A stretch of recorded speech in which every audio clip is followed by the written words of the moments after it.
मासिक पाळीत स्त्रीला स्पर्श केल्यास काय होते? एकदा नक्की वाचा. मासिक पाळीच्या काळात कोणती कामे करू नयेत? मित्रांनो, एकदा माता लक्ष्मी आणि भगवान विष्णू क्षीरसागरात शेषनागाच्या पलंगावर विसावलेले होते. तेव्हा लक्ष्मीने भगवान विष्णूंना विचारले, हे परमेश्वर, आज माझ्या मनात एक शंका निर्माण होत आहे. माझ्या या शंकेचे निराकरण फक्त तुम्हीच करू शकता. भगवान विष्णू म्हणतात, अरे प्रिये, तुझ्या मनात जी काही शंका असेल ती न डगमगता मला विचार. मी तुझ्या सर्व शंकेचे निरसन करेल. हे देवा, कोणत्या शापामुळे स्त्रियांना मासिक पाळीच्या वेदना सहन कराव्या लागतात?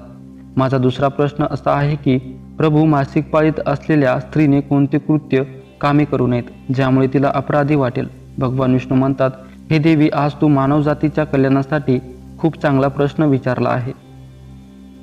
तुमच्या या सर्व प्रश्नाचे उत्तर देवशर्मा यांच्या प्राचीन कथेतून मिळेल. ही महान कथा ऐकल्याने सर्व पापांचा नाश होतो. कोणीही पती पत्नी ही कथा लक्षपूर्वक ऐकू शकतात. त्यांना सौभाग्य प्राप्त होते. म्हणूनच हे देवी, तुम्ही कथा लक्षपूर्वक ऐका. देवी लक्ष्मी म्हणते, हे देवशर्मा कोण होते? त्यांचे आचरण आणि विचार काय होते? मला ही कथा नक्कीच ऐकायची आहे. कृपया ही कथा मला सांगा. मी ती नक्कीच लक्षपूर्वक ऐकेल. भगवान विष्णू म्हणतात, हे देवी, प्राचीन काळाची गोष्ट आहे. मध्य प्रदेशात एक अतिशय सुंदर नगर होते. त्या नगरात देवशर्मा नावाचा ब्राह्मण राहत होता. देवशर्मा यांना सर्व धर्मग्रंथ आणि वेदांचे ज्ञान होते. तो अत्यंत हुशार, प्रतिभावान होता आणि धार्मिक कार्य करण्यात सदैव तयार असे. सर्व जातींचे लोक त्यांना खूप मान देत असत. तो रोज यज्ञ, दान आणि संध्याकाळची पूजा करत असे. त्याला प्राणीपुत्र, मित्र, नातेवाईक आणि संपत्ती यांचे आशीर्वाद मिळाले. देवशर्मा यांच्या पत्नीचे नाव भंगना होते. ती एक महान चारित्र्यवान स्त्री होती, सद्गुणी होती. मग एके दिवशी देवशर्मा त्यांनी त्यांच्या घरी सत्यनारायणची पूजा आयोजित केली आणि सर्व ब्राह्मणांना वैयक्तिकरित्या आमंत्रण केले. त्यांनी तेथे राहणाऱ्या सर्व लोकांना पूजा आणि भोजनासाठी बोलावले. त्यानंतर पूजेच्या दिवशी सर्व ब्राह्मण त्यांच्या घरी आले. देवशर्मा यांनी सर्व ब्राह्मणांची विधीपूर्वक पूजा करून त्यांचा सन्मान केला. मग त्यांनी सर्व ब्राह्मणांना घरात बोलावून सुंदर आसनावर बसवले आणि मिठाई दिली. ब्राह्मणांना भोजन दिल्यावर त्यांनी भगवंताचे स्मरण केले आणि सर्वांना वस्त्र इत्यादी दान करून निरोप दिला. त्या सर्व ब्राह्मणांनी देवशर्माला आशीर्वाद दिला आणि तेथून निघून गेले. त्यानंतर त्यांनी आपले कुटुंब आणि मित्र आणि अनेक दिवस भुकेलेल्या लोकांना जेवण दिले. अशा रीतीने सगळ्यांना जेवण करून पूजा आटपून जेव्हा ब्राह्मण आपल्या घराच्या दारासमोर उभा राहिला, तेव्हा त्याला एक कुत्री दिसली आणि एक बैल आपल्या घरासमोर बोलत आहेत. जेव्हा त्या ब्राह्मणाने कुत्री आणि बैलाची संपूर्ण कहाणी ऐकली, तेव्हा त्याला खूप आश्चर्य वाटले.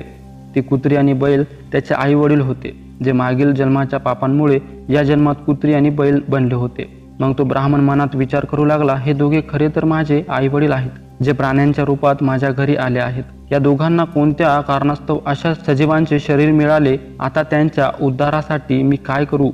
असा विचार करून ब्राह्मणाला रात्रभर झोप लागली नाही आणि तो रात्रभर देवांचा विचार करू लागला. त्याने स्वतःच्या पालकांचा विचार केला. मग त्याला आठवले की मोक्षांचा उपाय फक्त वशिष्ठ ऋषी सांगू शकतात. म्हणूनच सकाळ होताच देवशर्मा स्नान इत्यादी कामे उरकून वसिष्ठांच्या आश्रमात पोहोचले.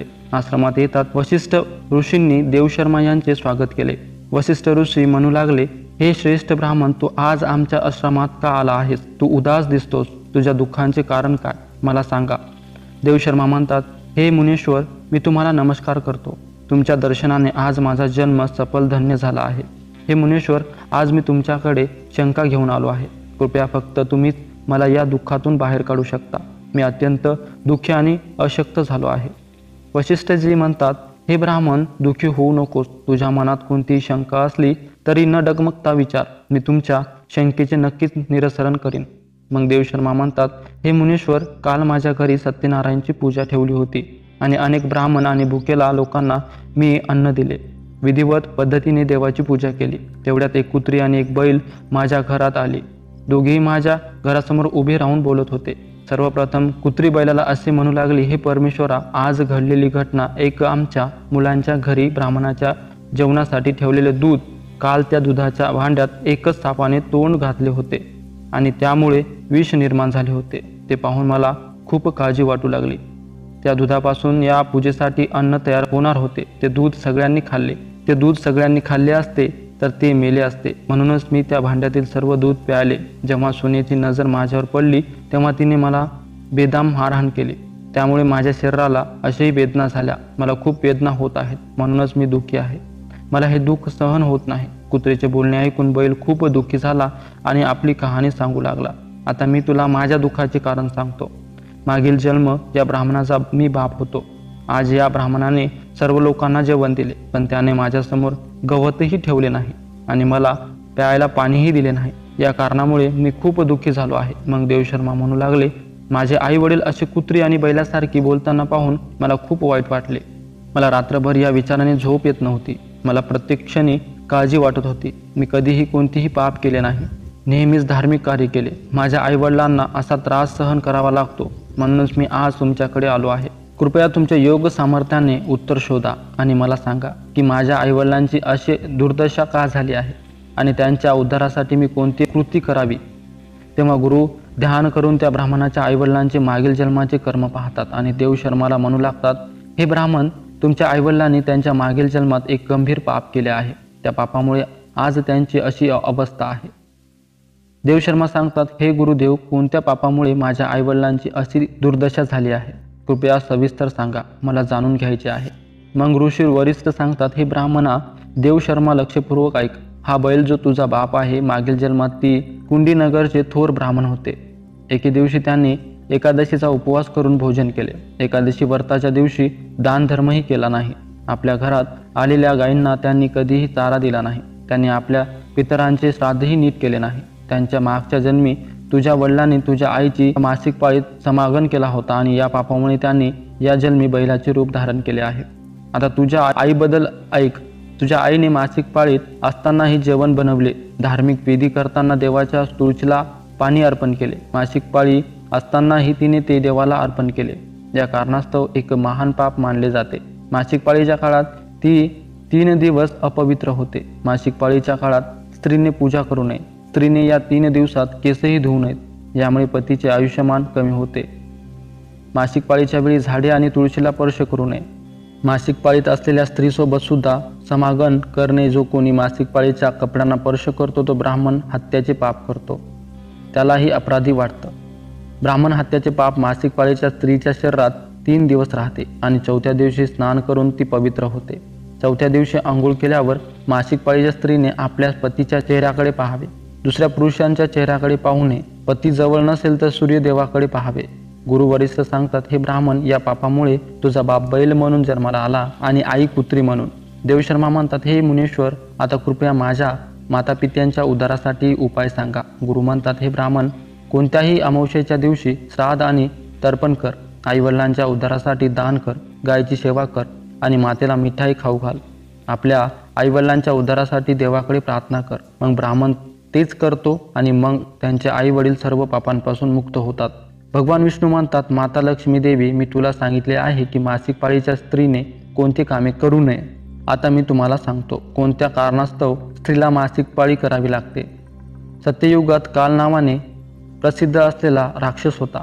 तो राक्षसी असल्यामुळे त्यांचा स्वभाव उग्र होता आणि तो नेहमी लढायला तयार असायचा. मग एके दिवशी वृत्रसुरासह सर्व राक्षस सर्व लोकात चढू लागले, युद्ध करू लागले.